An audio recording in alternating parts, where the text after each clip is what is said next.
Nation of Fit in 10, welcome to day 26. And if you have not booked your third check-in, that is, it is our third check-in coming up, please make sure you do. www.calendly.com/train, no, not train, yeah, it almost got me there, Fit in 10. Fit in 10. Calendly.com, so www.calendly.com/fit in 10.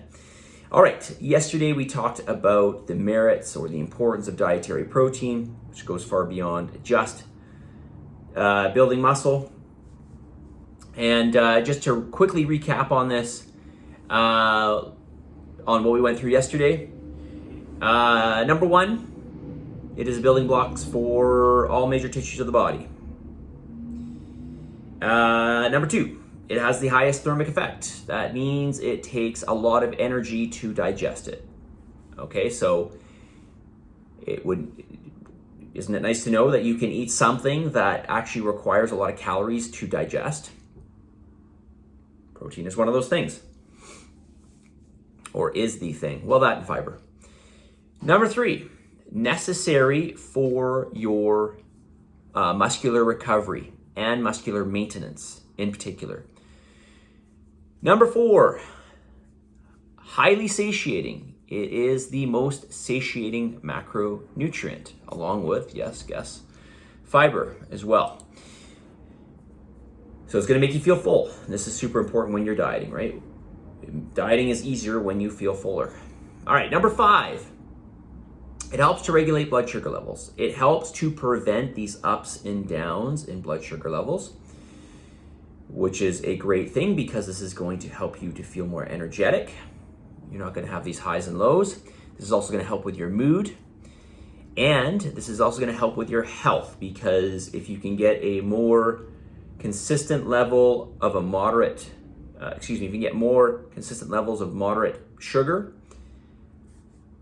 less chance of developing something like type 2 diabetes. Okay, now if you're exercising regularly and you're not following really, you're eating real whole foods, you're never going to really develop type 2 diabetes. But something to think about regardless, especially for those of you who are perhaps borderline type 2 diabetic, or maybe have high blood sugar levels, high insulin levels. Not uncommon, by the way. Number six, dopamine production. Okay, so dopamine is really a neurotransmitter in the brain that helps with, well, that's one function of dopamine. Neurotransmitter in the brain that's going to help with feelings of alertness and feeling like you're on the ball. Okay, you're going to feel like if your dopamine levels are high, you're going to feel like you're awake, you're alert. You're going to probably find that you're more articulate. It's much easier for you to focus. Number seven, this never really gets talked about, but immune system health. Your immune system, the foundation of your immune system, is all proteins. It's all amino acids. Okay, so you want to make sure for your immune health that you get a good amount of protein, especially essential amino acids. Actually, in particular, glutamine and glycine, these are both very good for your immune system. All right, so not an exhaustive list, but certainly some really important reasons why you want to eat protein. All right, so let's talk about carbohydrates, because people think the less carbs the better, and carbs just make you fat, and carbs are bad. No, we want to include as many foods as we can in the diet, and with carbohydrates. So carbohydrates in and of themselves as a macronutrient, yes, they are not essential. But when it comes to your health, when it comes to things like fiber and phytonutrients, and to some degree, vitamins and minerals, your other micronutrients, a lot of these are going to be in carbohydrate sources. And some of the things I just mentioned are going to only be found in carbohydrates, or pretty much only in carbohydrates. So why should we have some carbohydrates in the diet? Okay, why have a moderate level? We don't need to have a super high level of sugar. Okay, that's not what I'm saying. but getting a good amount of carbohydrates from real whole foods. Why is it important? Well, number one, thyroid health. It's going to help support thyroid function, and thyroid function really helps to contribute to your metabolic rate, okay? Your basal metabolic rate, the amount of energy you burn to keep the lights on, so to speak. Number two, carbohydrates are protein sparing. This is really important because we want protein.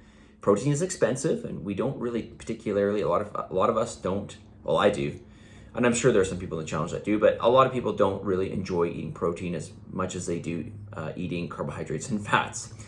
Well, carbohydrates are protein sparing, okay? Calories in general are going to be protein sparing. Number three,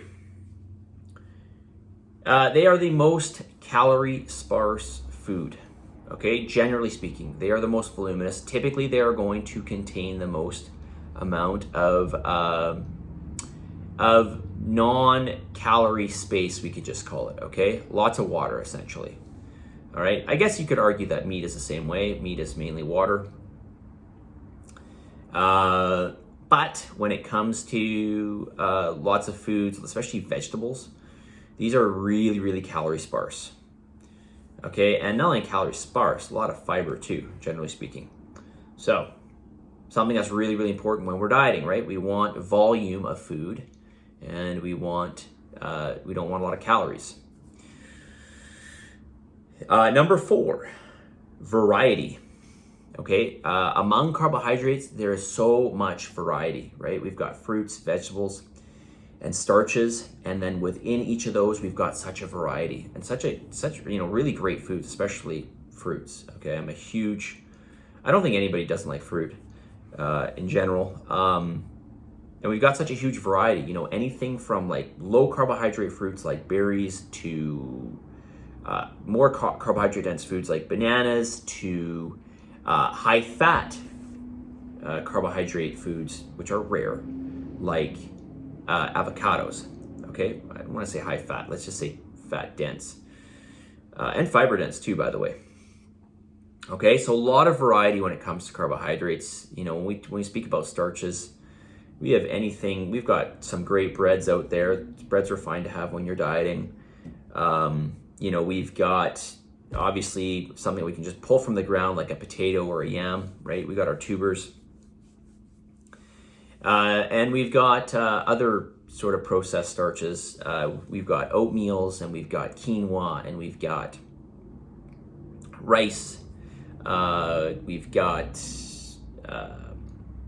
pasta, etc. Okay, so we got a huge variety, and variety is really important when you're dieting because I think probably number one would be it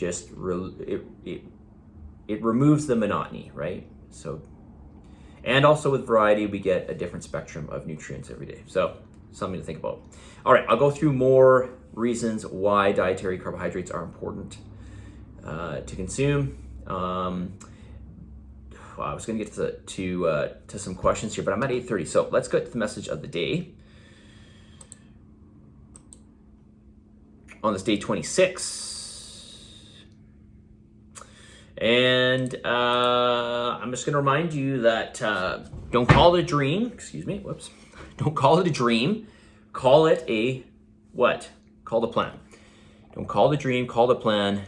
Most people's dreams only come true because they plan for it, right? They make it happen.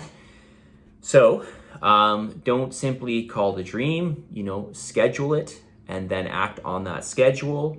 And then, I guess probably before doing that, set goals, right? So set your goals. In this case of the challenge, we've got these mini goals that we're shooting towards.